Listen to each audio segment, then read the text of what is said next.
Good afternoon, everyone. Her Royal Highness, Dr. Maha bint Mashari Al Saud, and distinguished guests.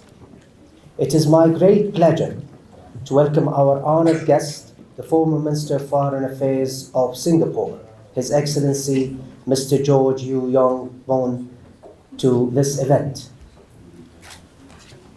With a distinguished career in politics, business, and the military, Mr. George had made significant contributions to the development and progress of Singapore, and we are honored to have him with us today. Mr. George graduated from Cambridge University with a degree in engineering.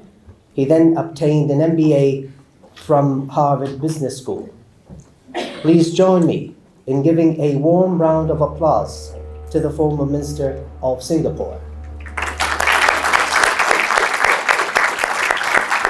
Please, Your Excellency, it's all yours.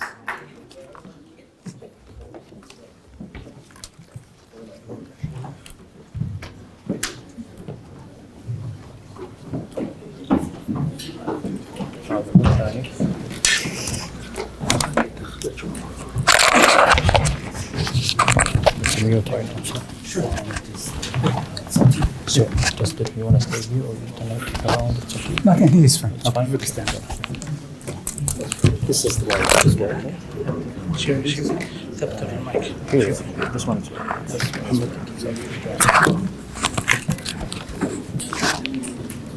Royal Highness, Princess Maha, teachers and students of Alfaisal University, friends, ladies and gentlemen.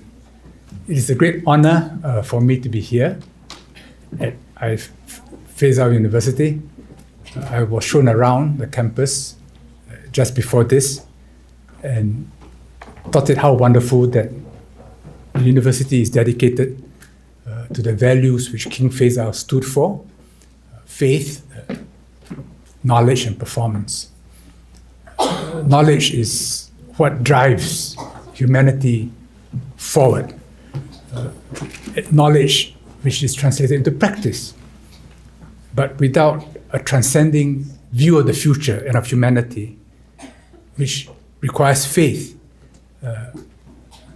the enterprise may not only be of no purpose, it may actually be counterproductive. So these three pillars are really the three legs of a tripod. Two cannot stand on its own without the third. I was invited here through my old friend, Muhammad Al-Agil, who invited me to the kingdom the last time 9 years ago. I'm very happy to be back after many years and to see the exciting changes taking place in this country. This change that we're witnessing is part of global change. It is not just in one country. And it is right that for all of us, wherever we are in harmony with change. To fight change is eventually to drown. To be subjective and ignore the tides of history will tire us needlessly. But to discern the currents and to flow with them, we can do the most good, not only for ourselves, but for others. So this sense of historical passage is very important. There are big changes happening in the world. We are in the great transition. It is clear that the world is becoming increasingly multipolar. The Western tide has crested, and now other tides are flowing. And all of us are affected. If we think back,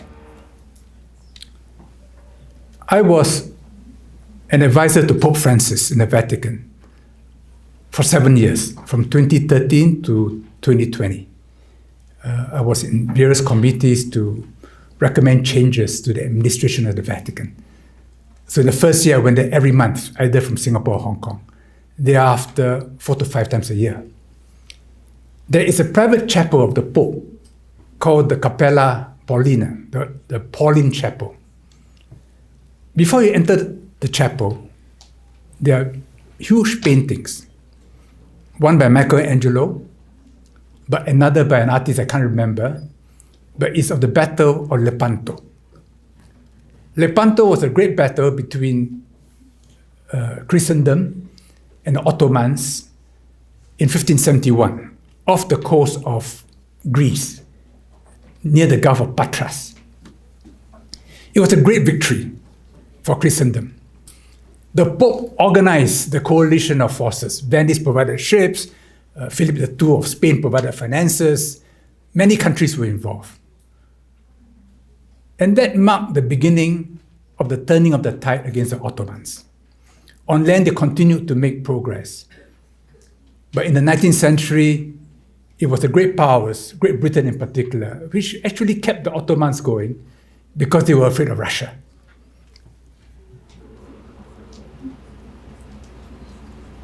After the First World War, the European powers carved out the entire Middle East. Ataturk gave up the caliphate. And the Islamic world came under the full dominance of Western powers. We all remember the big event in 1945 February, when Roosevelt was in the Crimea in Yalta to talk to Stalin and to Churchill about the shape of the world after the Second World War.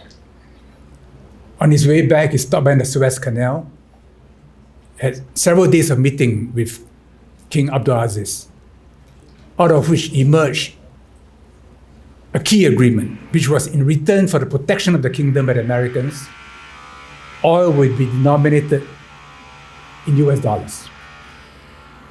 That anchored the dominance of the US dollar in the world. And the exorbitant privilege which the US enjoys in seigniorage in the use of US dollar is like a tax on the whole world, because they can print money. And all of us use that money as a standard. So when Xi Jinping came last December in Riyadh and received a welcome never seen before in the Middle East, the Americans were not happy. The rest of the world watched in fascination, because it had symbolic implications.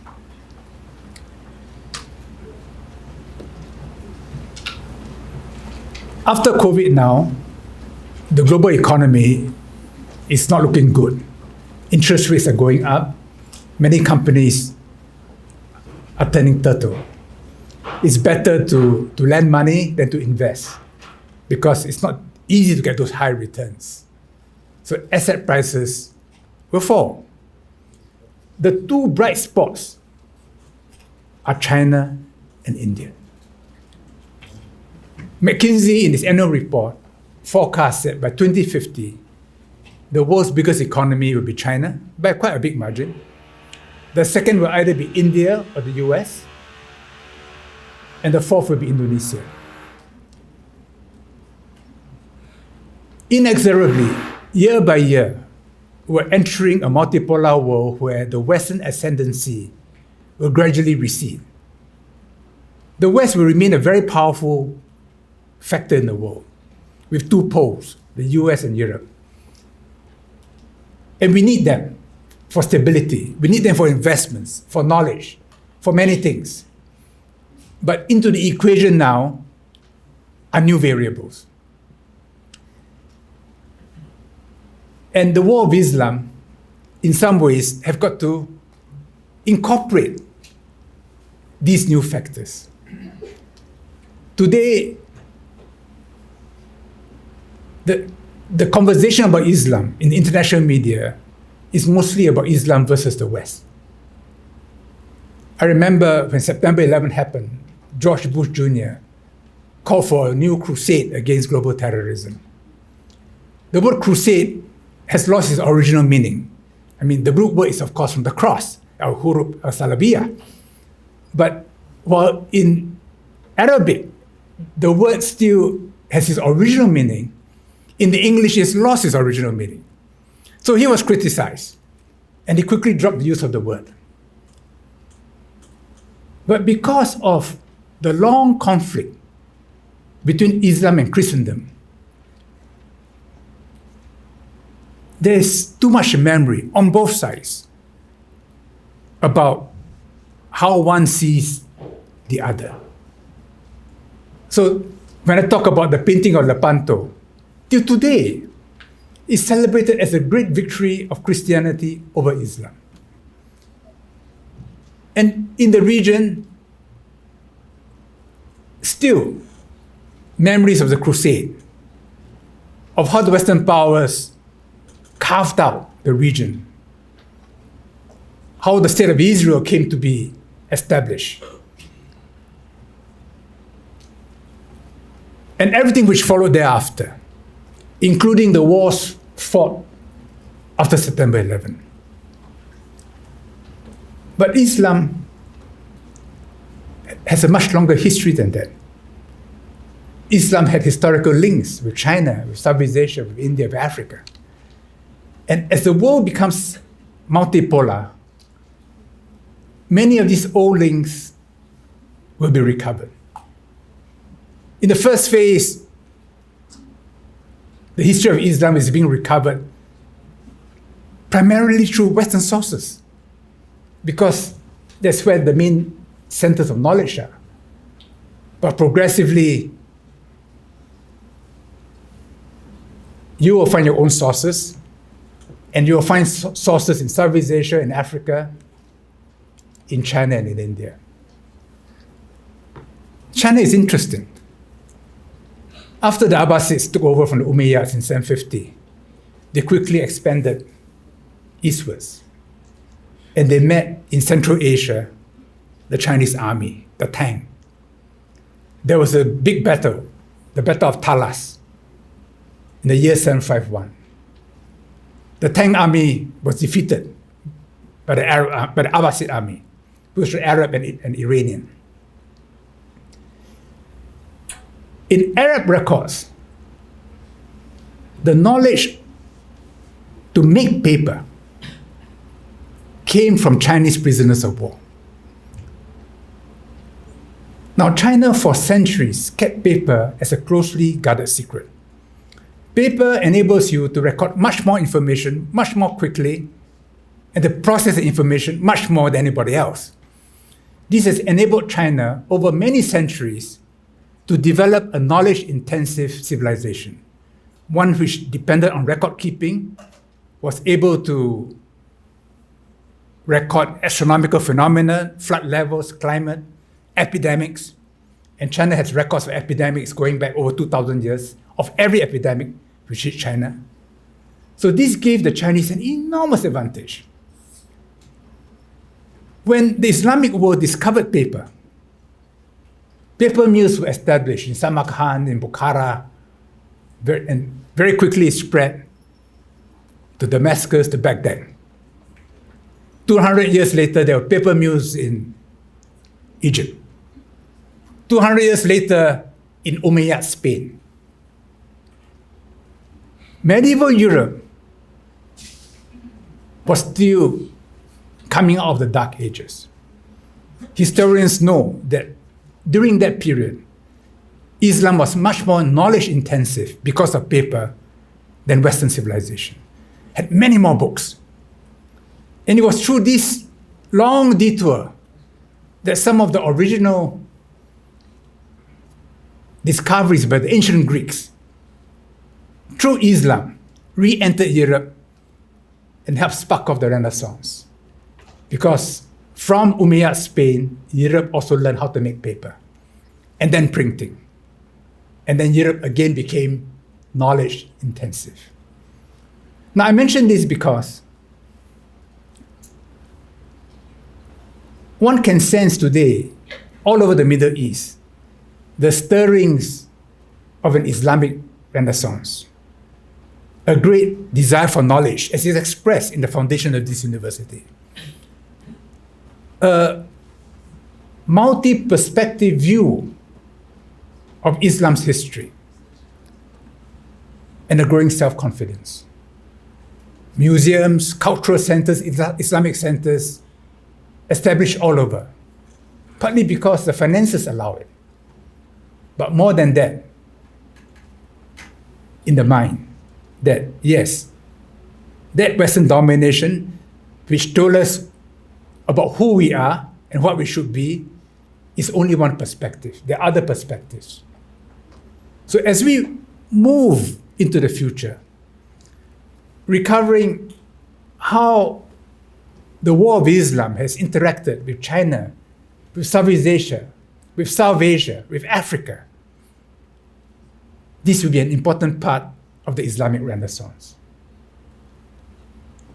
So when Xi Jinping comes here and receives a very warm welcome, there's still a sense that this is a stranger from a strange land.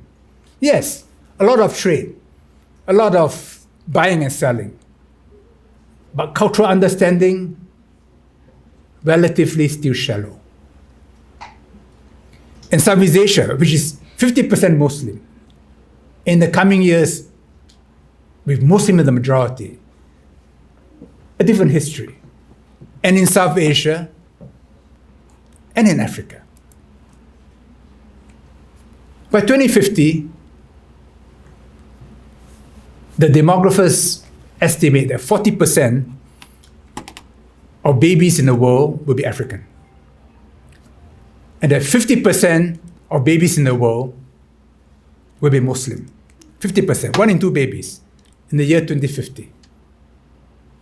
And this is a growth of the Ummah, not by conquest,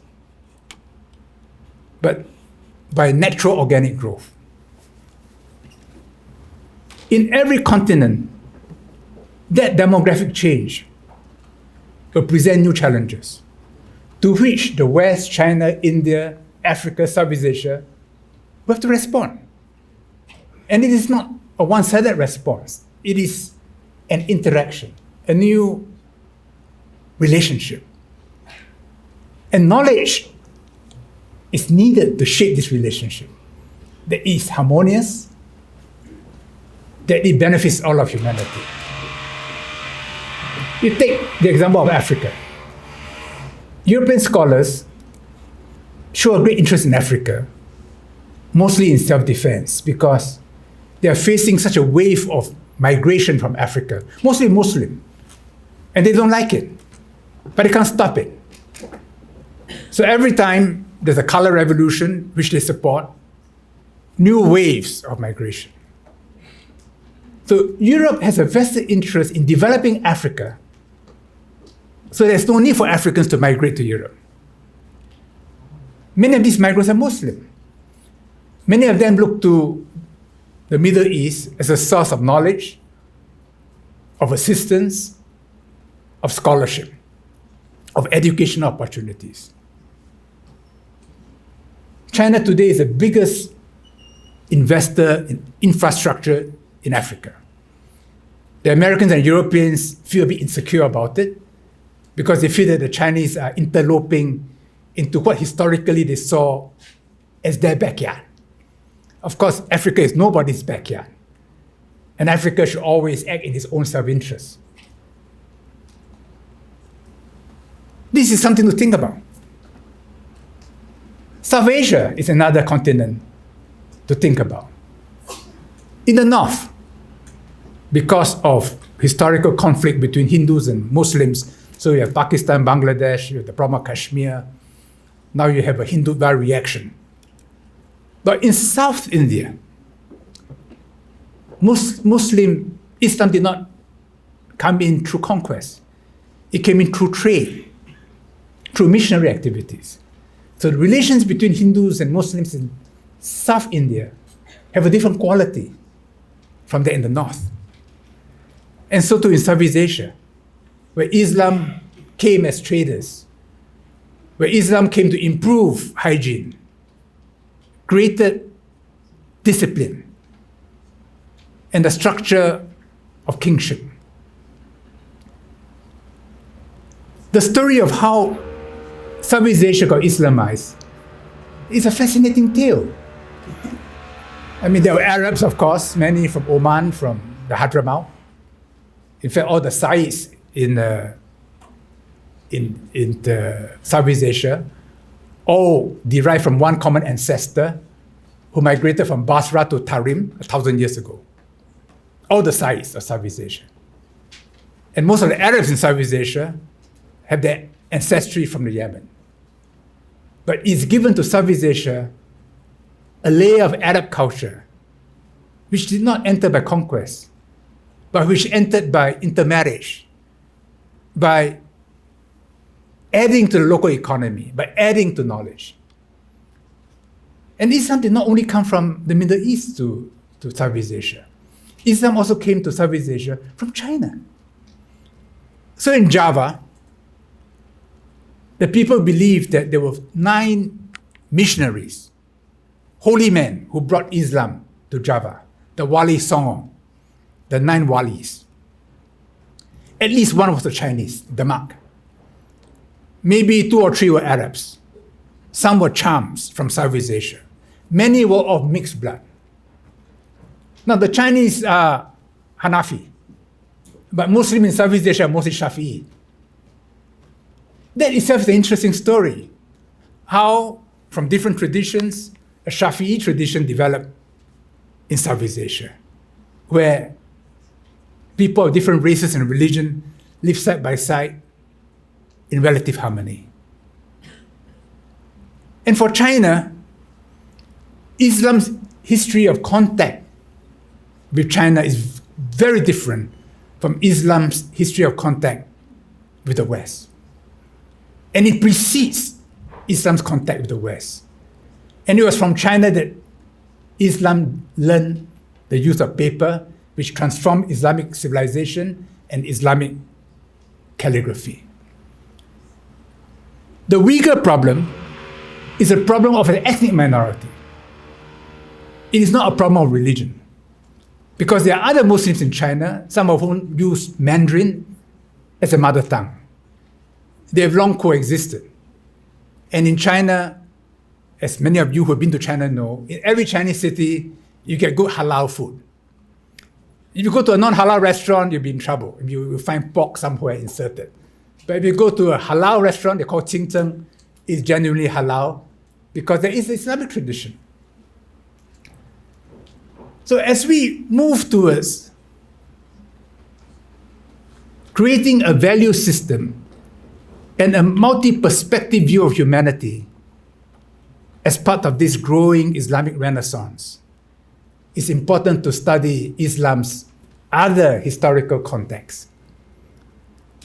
And even Islam's relationship with the West has to be put on a new basis so that we can diminish the past and work on something more positive. I noticed when I went to the Vatican, I would see many Shiite clerics. I could recognize them by their turbans. Pope Francis was determined to reach out to Sunni Islam. The first visit he made when he became Pope was to go to Lampedusa, the island in the south of Italy where Muslim refugees from Libya, if they survived the sea voyage, would be housed. That was his first visit. And he was telling Europeans that they should be better treated. I remember his first meeting with the Grand Imam of Al-Azhar, Sheikh Ahmed Al-Taib, in the Vatican. I was watching it. It was a little tense. Normally the Holy Father, when he meets you, he will say, please pray for me. He meets a child, he will tell the child, please pray for me. Everybody. So when he met the Grand Imam, I told myself, he may not say that, because the Grand Imam may not agree. So I was right. the Pope did not ask the Grand Imam to pray for him. He wasn't sure, and he did not want to cause offense. A year later, the Grand Imam invited the Pope to give a lecture in Al-Azhar. I think it was in 2017 or something, or 18. The Pope began by saying, Assalamu alaikum. And suddenly, the audience relaxed. At the end of the lecture, the eyes of the Grand Imam glistened. They met again. And they met again in Abu Dhabi in 2019, February, where they signed a document on our common fraternity. That whether we're Muslims or Christians, we are brothers and sisters. After that, the Grand Imam issued a fatwa. He said Muslims should treat Christians who are minorities in the society, community, not as minorities, but as brothers and sisters. And the Pope issued an encyclical called Fratelli Tutti, meaning brothers all, words of St. Francis. And both of them persuaded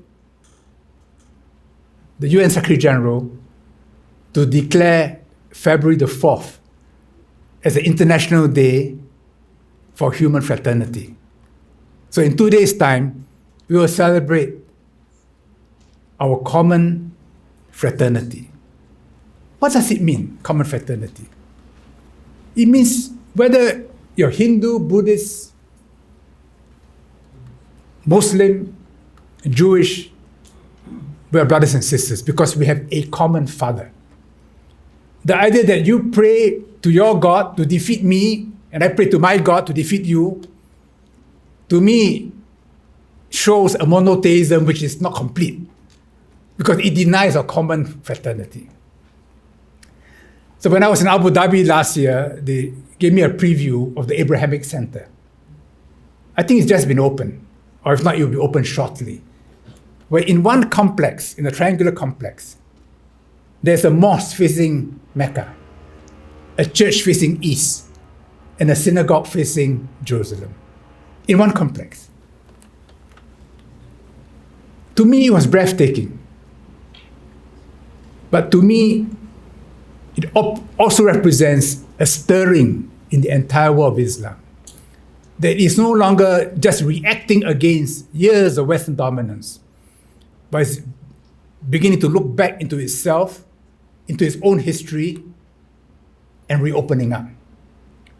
To change without continuity is very dangerous because that change is brittle and cannot endure. To change, one must go back to the past and seek wisdom from the ancestors, from the teachings that we have inherited. Within those precepts, to find ways to change so that in that change there's also continuity. And that is sustainable change and resilient change. It's a very exciting period. I hope in the coming years, the Middle East will increasingly look in other directions.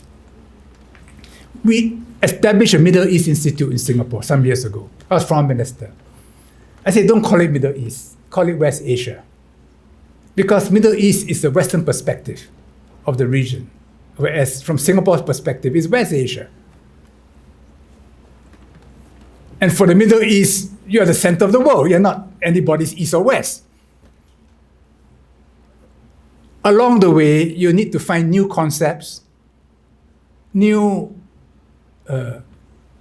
categories to describe new interactions. You need to learn new languages. But most importantly, to reestablish all contexts, with Southeast Asia, with China, with Africa, with South Asia. And in Southeast Asia, you may find a kindred spirit because we live in a diverse world. Some of us as Muslims live as majority communities, some live as minority communities, but regardless, it is a heterogeneous region. And in some ways, this is Islam writ large in the world. So let me end here. I'm happy to have a conversation, to learn from you, and to have your reaction to what I've said. Thank you.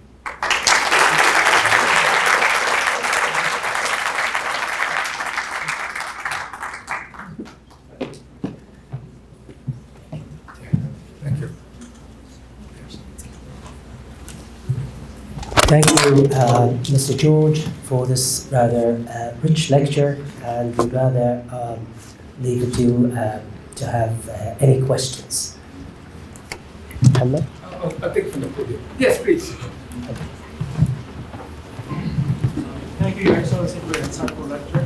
Thank you for Multipolar University. My question to you is that you talked about So you talked about harmony and how Islam is taking a new position in the world, and the West sort of accepting it and addressing it as well. But before we talk about peace and harmony, should we address the issues that have been committed in the past, right? For instance, France has refused to apologize to Algeria. The US has refused to apologize to Iraq. Should we address those issues as well? Thank you.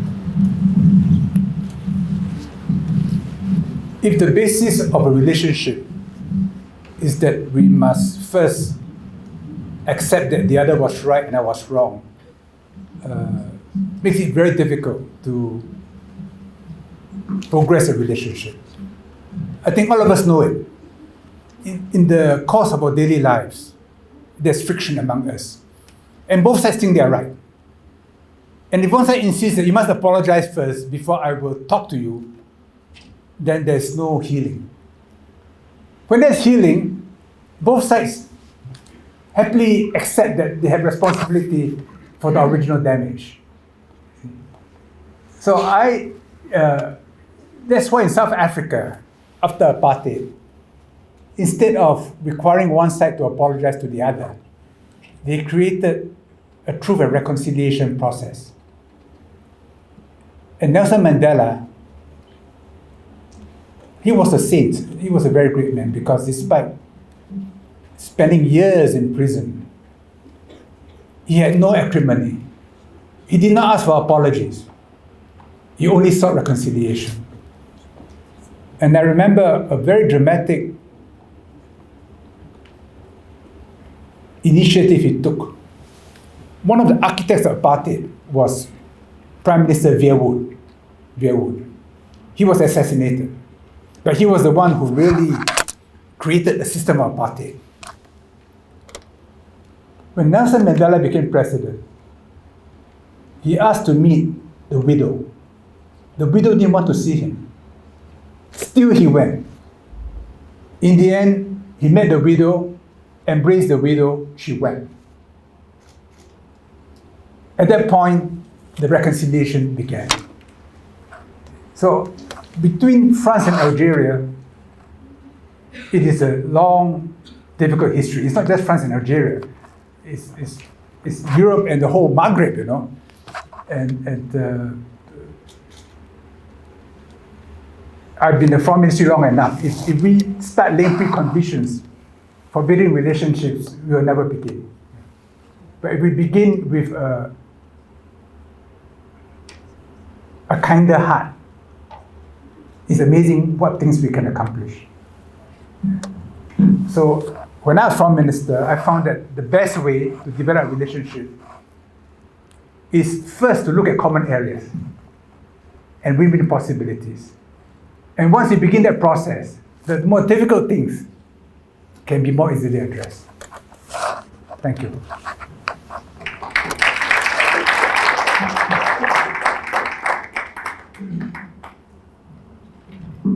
Hello, sir.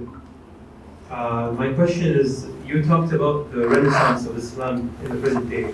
Now, the previous question talked about the past, but I'm wondering about the present. In Europe, for example, there has been a rise of hate and nationalism towards immigrants, especially ones that are Arab or Muslim. Like, for example, they accepted many Ukrainian refugees, but they wouldn't accept Arab refugees. So how can we reconcile that with the fact that there's a Islamic Renaissance? That is a problem within Europe itself, because there is a European civilization which has its history in Greece and Rome and Judeo-Christianity. So when foreigners in large numbers enter the society, it takes time for the body politic to digest them and to incorporate them. And this incorporation is two ways. It requires both the migrant community to accept that they are in a host community, and for the host community to accommodate them. It takes time. When it happens too quickly, there's always a reaction. And when there's a political reaction, and people do things which are against their better nature. So it's not good to open the gates to immigration without thinking. Have the gate open, but control it, and control the numbers. And make sure that people who come in are properly assimilated, that they know the local culture, so that they feel that they are not an aggrieved minority, but new citizens in a country which also cherishes them. It takes time. In Singapore, we are very diverse. We take in new immigrants. We are very careful how many we take in and the process by which they are inducted. But we know if we do it too fast, and sometimes we do, there's a strong political reaction. And within Europe itself, I think Europe is going through a period of great internal challenges, which will take time to be sorted out. Yeah. Where are you from, please? I'm originally Syrian, but I'm Saudi. Oh, you're from Syria. Originally. I see. Which part of Syria?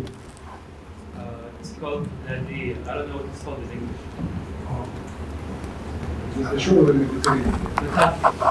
Latakia. Yeah. Oh.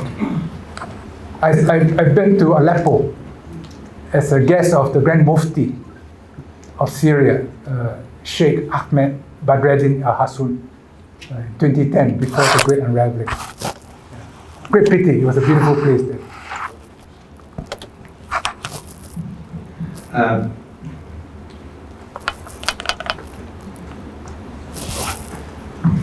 I have a question, George. Yes.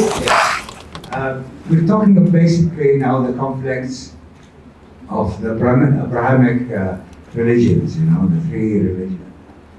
But as the economies of the East evolves and grow, we're starting to see Hindu and other things in India. I don't know if China will have some issues like that going forward. Right now we're talking about only the three religions, but we're starting to see also some conflicts coming up from Asia. Is this something trend which probably can last or grow, or it's only short political? I think it's more complex in India because of invasion by Muslim conquerors from Afghanistan, the Mughals, and which created a social structure which, in a sense, was taken over by the British. And after independence, there's a reaction that those structures were inherited, that they should go back to what was original. Of course, it's debatable what was original, but that's part of the reason for the Hindutva movement. There are extreme tendencies, but I like to think that is a phase India is going through. India is very diverse, it has a lot of wisdom, and I don't think in its oscillations, the pendulum will swing too far one way or the other. In fact, I firmly believe that it's not possible for India to have a revolution because it's too diverse. Yeah. China is very different. The history of China's contact with Islam is very different from that of Islam's contact with India. You remember during the Ming Dynasty, the great emirals were all Muslims. They were eunuchs, Muslim eunuchs. So they came to Mecca to do the Hajj or the Umrah, I'm not sure. and there's no problem. I was told by Professor Ho Eng Seng that there's a rediscovery of the Muslim admiral in Indonesia today. And before the ships left Trento, the admirals would pray in the mosque in Trento for safe voyages, or the non-Muslims would pray in their own temples. So in Chinese statecraft, religion should never be part of politics. So whether you're Buddhists or Christians or Muslims, religion should be kept in the private sphere. You can have own communities, but don't interfere in politics. My first visit to Xinjiang was with Lee Kuan Yew in 1999. I was very surprised that the road signs were in Chinese characters, in Roman alphabets, and in Arabic alphabets. So I asked the company official, why are you using Arabic characters? He said, oh, because when the communists took over, many names were restored to Uyghur names. And they reintroduced Arabic characters out of respect for the local Muslims. Now, that surprised me. But of course, in the Chinese system, that's fine. But if you challenge me politically, then I won't take it. I went back to Xinjiang 10 years later, in August 2001. I went to Kashgar. When I went to Kashgar, I saw Uyghur women wearing Central Asian burqas, which I'd never seen before, because these are like baskets over the head, you know. So I was kind of stunned. So I asked the Chinese officials, I said, who are these people? They said, no, these are Uyghurs. I said, oh. I was quite surprised at how accommodating they were. When I was in Urumqi, they took me horse riding in the Kazakh community. I can't ride a horse, so a little girl jumped behind me and galloped the horse. It was quite exciting for me. I tried to speak to her in Mandarin. She could not speak Mandarin. This was in the year 2001. The People's Republic was established in 1949. So my observation is China just let them be. You're nomadic, just carry on. I won't disturb you. You can have as many babies as you want. You're not subject to national policy. They did not know that extremist tendencies were slowly incubating among them. So for a few years, there was terrorism, not only in Xinjiang, but also in Qinghai, even in Beijing and in Guangzhou. The Chinese government was shocked. So they decided that, look, they cannot just leave the minorities be. They better make sure they are part of the Chinese population. Make sure they learn Chinese, they understand what the national philosophy and so on. So the West have said that this is cultural genocide. I disagree profoundly. They took tough measures, there's no doubt. But all of us who have to deal with terrorism know that there's no simple way of dealing with terrorism. And we cannot second guess how you should do it, because I can't do it myself. Who am I to teach you how to do it? So long as it's not extreme. But in the last 7-8 years, there's been no terrorist problem in China. Yeah. But of course, among many Uyghurs, there is a certain sullenness that they are being monitored and controlled. Yeah. So China's relationship with Islam is very different. The larger community are the Hui people. The Hui people speak Mandarin at home. They use Chinese characters. So for them, ethnicity is not a problem. And you can be a Hui Christian, you can be a Hui Muslim, you can be a Chinese Christian. That's fine in the private domain.